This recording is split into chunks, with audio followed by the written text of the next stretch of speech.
friends and colleagues all of a sudden looked at us, treated us slightly differently than they had months or years before when we were working together. I never quite understood that.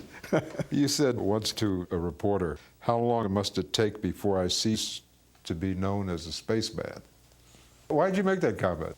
I guess we all like to be recognized not for one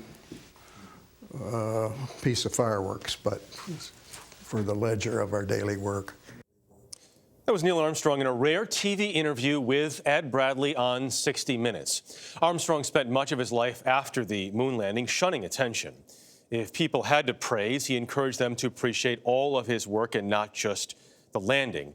But his one small step affected people around the world in profound ways. Tens of thousands felt compelled to write him personal letters. What is in those letters and the responses is a fascinating piece of American history, revealing a lot about Armstrong and us. One thing that's really great about these letters is that you never really know what you're going to find. Jim Hansen is Neil Armstrong's official biographer. He wrote the book First Man. We need to fail down here so we don't fail up there. And consulted on the movie that followed. And if he had stayed a test pilot, he would have continued to contribute and achieve. For the past 3 years, Hansen has been going through a vast treasure trove of letters. The new book he put together, Dear Neil Armstrong, won't be released until the fall.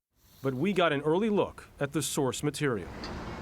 It's kept at Purdue, alma mater of more astronauts than any university, including Armstrong. This storage room is not open to the public. Tracy Grimm is the curator. How many correspondents are we talking about here? There's at least 70,000 pieces of paper in just the fan mail section alone. The rest of this, 450-some boxes, are the rest of Neil's life, really. He's in these boxes, he really is. Oh, this is a cute one. Working with Grimm, Hansen separated the letters into categories, but there is one prevailing theme. Most of these letters are not people giving him something, it's them asking him for something. Yeah, they ask him for everything. I mean, autographs, pictures. You know, there's one woman in Italy asks for one of his socks. Really, it's kind of like holding up a mirror to ourselves, to our culture. Here he had become this global icon, stepping onto another world, first person to do that. Some people thought he was like a demigod, that he had insights into the universe that nobody else had, and they wanted him to share those secrets, you know. Never one to overstate his accomplishment or claim more knowledge than he had, Armstrong didn't always respond.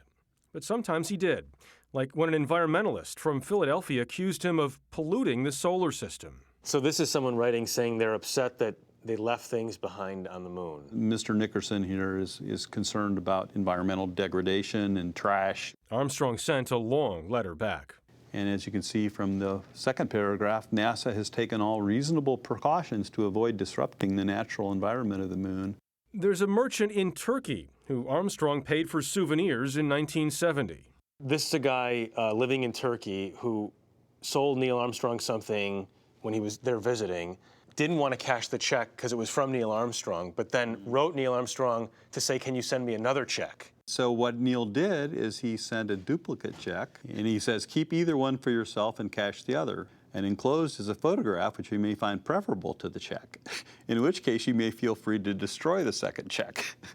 The volume of international letters surprised Hansen, specifically the many complimentary letters from our Cold War nemesis. And one of the first chapters you deal with is letters from Soviets, from Russians. Yeah.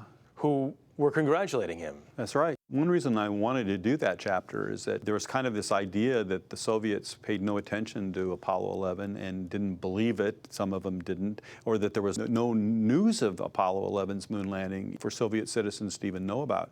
But in the Armstrong correspondence, you see a lot of letters from not just Soviet citizens, but from the Eastern Bloc countries. And they were all, none of them were nasty. There are also many letters from kids, some sweet, like this dinner invitation from a young girl, some heartbreaking, including a 14-year-old looking for an autograph. His mother attached a separate letter telling Armstrong the boy didn't know it, but was terminally ill. Armstrong, whose daughter died of cancer at just 2, wrote back immediately. Douglas wrote you, that hearing from you would be the happiest moment of his life. Perhaps it was. Just 2 hours after your letter arrived, he fell sweetly and peacefully asleep with the sweetest little smile on his face, not to awaken again on this earth. Somewhere you have a new little guardian angel who joins me in these sentiments. I'm not sure there's a letter that's more poignant than that one. Wow. A copy of that letter was buried with Douglas Wow. That is after just, he passed away. We should mention, it's just one of those moments that it really is the most profound letter that we saw there. The storage room there, we mentioned, is not open to the public, but the public can request access to the letters, and they'll bring them out, and then they'll show them to you. It's one of the things that Purdue was intent on ensuring, and that Neil Armstrong was when he donated all of this, is that there would be open access to it. part of what First Man did for so many of us was open up this notion that Neil Armstrong was indeed a very private person, and very few people knew about his 2-year-old daughter and her death. It just wasn't part of the history. You're right, and how it affected him in the movie last year, in the book itself. Then 13 years before that dealt a lot with his personal tragedy. And such a humble figure as well. We'll be right back.